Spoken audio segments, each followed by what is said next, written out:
दुनिया को बता सकता है कि इंडिया का एक। जय हिंद दोस्तों, आपको बताते हुए बहुत दुख हो रहा है कि माननीय बिजनेसमैन, करोड़ों भारतीयों के दिलों पर राज करने वाले रतन टाटा जी हमारे बीच नहीं रहे। भारत के जाने माने एवं सबसे चहीते बिजनेसमैन रतन टाटा जी का 9 अक्टूबर को देहांत हो गया और रतन टाटा जी पंच तत्व में विलीन हो गए।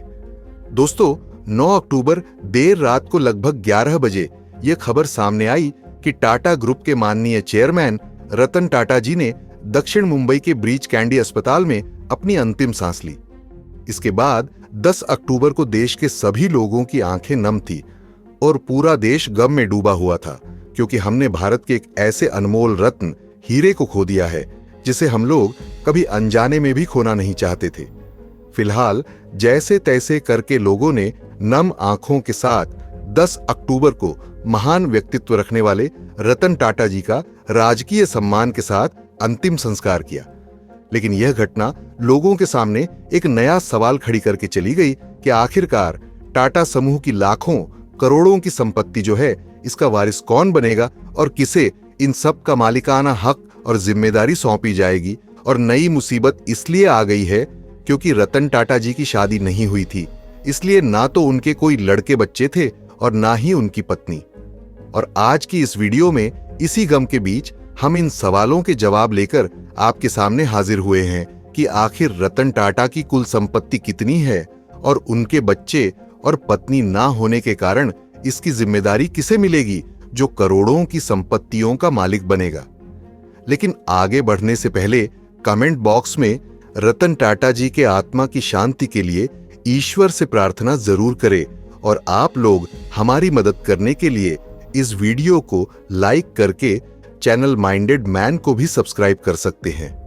दरअसल दोस्तों, भारत में और दुनिया भर में कई उद्योगपति ऐसे हैं जिनका व्यापार देश विदेश में फैला हुआ है, जो कि अरबपति हैं और दुनिया के टॉप अमीर लोगों की लिस्ट में उनका नाम गिना जाता है। लेकिन आपको जानकर हैरानी होगी कि रतन टाटा की गिनती भले ही अरबपति की बजाय करोड़पति में ही की जाती है, लेकिन दुनिया में शायद ही कोई ऐसा व्यक्ति होगा जिनकी लोकप्रियता रतन टाटा के बराबर होगी और शायद ही किसी उद्योगपति को रतन टाटा के जितना प्यार करने वाले लोग मिलेंगे। और इसका नमूना हमने पिछले दिनों उनकी श्रद्धांजलि में देखा, जहां पर भारत के प्रधानमंत्री से लेकर बड़ी बड़ी सेलिब्रिटी तक श्रद्धांजलि देने के लिए इकट्ठा हुए थे और इन सभी की आंखें नम थी। और यकीन मानिए दोस्तों, जब हम और आप लोग इसे लाइव देख रहे थे तब हम लोगों की भी आंखों में आंसू के अलावा और कुछ नहीं था,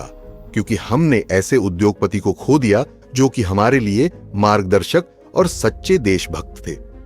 लेकिन रतन टाटा जी के द्वारा भारत माता की इस पावन धरती को छोड़कर चले जाने के बाद यह सवाल खड़ा हो गया है कि आखिर उनकी संपत्तियों का वारिस कौन बनेगा, जो कि करीब 34 लाख करोड़ रुपए के विशाल टाटा समूह के कारोबारी साम्राज्य के मैनेजमेंट में उनकी जगह पर कमान संभालेगा। क्योंकि रतन टाटा जी ने अपने जीवन में काफी सारा काम किया और यह लोगों के दिल पर राज करते हैं और काफी ज्यादा सक्सेसफुल भी रहे हैं, लेकिन यह जीवन में एक ही काम नहीं कर पाए और वह थी शादी। रतन टाटा का कहना था कि ऐसा बिल्कुल भी नहीं है। इन्हें शादी करके घर बसाने का शौक नहीं था, बल्कि यह भी अपने परिवार को आगे बढ़ाना चाहते थे और इन्हें जीवन में लगभग 4 बार प्यार भी हुआ था। लेकिन किसी कारण बस इनकी शादी नहीं हो पाई, जिसके कारण तमाम लोग अलग अलग तरीके से कई लोगों की अटकलें लगा रहे हैं जो कि टाटा समूह की संपत्ति के मालिक बनेंगे और उनकी कमान संभालेंगे। लेकिन सच्चाई तो यह है कि रतन टाटा जी ने अपनी रिटायरमेंट के बाद साल 2017 में, यानी कि आज से लगभग 5 साल पहले ही यह प्लान बना लिया था कि उनके ना रहने के बाद टाटा समूह का वारिस कौन बनेगा। हालांकि समस्या वाली बात यह है कि यह जानकारी बहुत ही कम लोगों को मालूम है कि रतन टाटा ने इसका प्लान पहले से ही बनाकर तैयार किया था। क्योंकि जो व्यक्ति देश दुनिया में इतनी ज्यादा कंपनियों को चला रहा है और हमेशा ही जीवन में सबसे सफल रहा है, वह अपने गुजरने के बाद लोगों के लिए नई समस्या खड़ा करके चला जाए, ऐसा बिल्कुल भी संभव नहीं है। इसीलिए रतन टाटा जी ने साल 2017 में ही इन सब की तैयारी कंप्लीट कर ली थी कि आखिर उनके गुजरने के बाद टाटा समूह की जिम्मेदारी कौन लेगा।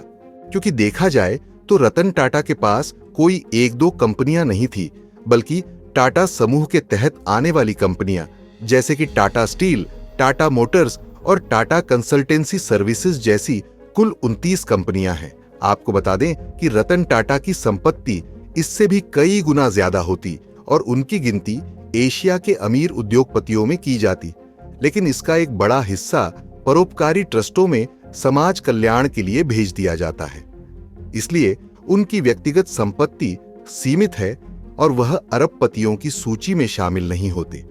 यानी वह सिर्फ एक उद्योगपति ही नहीं थे, बल्कि मानवीय मूल्यों के एक जीवंत प्रतीक और एक आदर्श व्यक्ति थे, जो परोपकार और पशुओं के प्रति अपने प्रेम के लिए भी जाने जाते थे। इसीलिए महान उद्योगपति रतन टाटा जी को श्रद्धांजलि देने के लिए लाखों लोग एकत्रित हुए थे और इसमें सबसे ज्यादा रतन टाटा जी के करीबी झलक देखने को मिली शांतनु नायडू की, जिनकी उम्र लगभग 21 साल है और यह वही शांतनु नायडू है जिन्हें रतन टाटा जी की करोड़ों संपत्तियों का वारिस बनने की बात कही जा रही है। लेकिन खबर निकल कर आ रही है कि वाकई में इसकी जो सच्चाई है वह इससे बिल्कुल अलग है और रतन टाटा जी की संपत्ति का वारिस शांतनु नायडू नहीं बल्कि कोई और बनेगा। तो आखिरकार यहां पर शांतनु नायडू की ही चर्चा क्यों हो रही है और इन्हें वारिस के रूप में क्यों माना जा रहा है? तो इसके लिए आपको बता दें कि टाटा ट्रस्ट के युवा जनरल मैनेजर शांतनु नायडू को रतन टाटा ने अपना सबसे करीबी मित्र माना है और इनके साथ अपने बेटे जैसा व्यवहार किया है और यह रतन टाटा जी के इतने करीबी थे कि इनसे ज्यादा गहराई से रतन टाटा जी को कोई और नहीं जानता था। हालांकि रतन टाटा जी ने नायडू जी को वारिस होने का कोई भी लिखित प्रमाण नहीं छोड़ा है। यहां पर केवल लोगों के द्वारा अटकलें लगाई जा रही है कि शांतनु नायडू को इसका वारिस होना चाहिए, क्योंकि टाटा समूह की आर्थिक विरासत को यह बहुत आगे ले जा सकते हैं। फिलहाल यह लोगों के द्वारा कयास लगाए जा रहे हैं, लेकिन इसकी जो सच्चाई है वह यह है कि टाटा ग्रुप ने रतन टाटा जी के रहते हुए पहले ही उत्तराधिकार की योजना तैयार कर ली थी। इसीलिए रतन टाटा की परमिशन से एन चंद्रशेखरन 2017 से होल्डिंग कंपनी टाटा सन्स के अध्यक्ष के रूप में काम कर रहे और इनके परिवार के अन्य सदस्य व्यवसाय के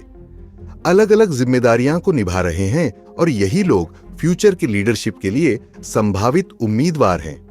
आगे चलकर अलग अलग कारोबार को लेकर उनके परिवार के लोगों द्वारा ही लीडरशिप की भूमिका निभाने की उम्मीद है, क्योंकि यह जानकारी टाटा वेबसाइट द्वारा इकट्ठा की गई है, जिससे यह बात मालूम चली है कि टाटा की हिस्सेदारी के मामले में टाटा ट्रस्ट की 66% हिस्सेदारी है, जबकि टाटा ग्रुप के कंपनी की हिस्सेदारी केवल 13% है और वर्कर्स के फैमिली की हिस्सेदारी भी मात्र 19% के आसपास है। यानी कि टाटा में जो सबसे ज्यादा हिस्सेदारी है वह टाटा ट्रस्ट की है और ऐसे में यह बात सामने निकल कर आई है कि टाटा ट्रस्ट की जो लीडरशिप है उसको पिछले कई सालों से टाटा फैमिली के लोगों द्वारा ही संभाली जा रही है, जिसके मुताबिक सौतेले भाई नोएल टाटा चेयरमैन पद के सबसे मजबूत दावेदार हैं। रतन टाटा के सौतेले भाई नोएल टाटा अपने पारिवारिक संबंधों और ग्रुप की कई कंपनियों में भागीदारी के कारण टाटा की विरासत को आगे बढ़ाने के लिए एक मजबूत दावेदार है और उनकी रिटायरमेंट के बाद उनके बच्चे आगे चलकर विरासत को आगे बढ़ाएंगे।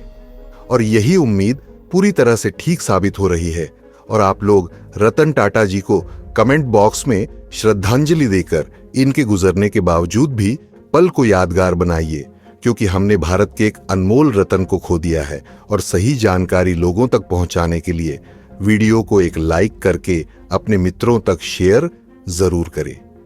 इसी तरह और भी नॉलेजेबल वीडियो पाने के लिए चैनल माइंडेड मैन को सब्सक्राइब करके बेल आइकन को ऑन पर जरूर सिलेक्ट कर लीजिए। और हां, माननीय रतन टाटा जी को एक बार कमेंट में श्रद्धांजलि जरूर दे। ओम शांति।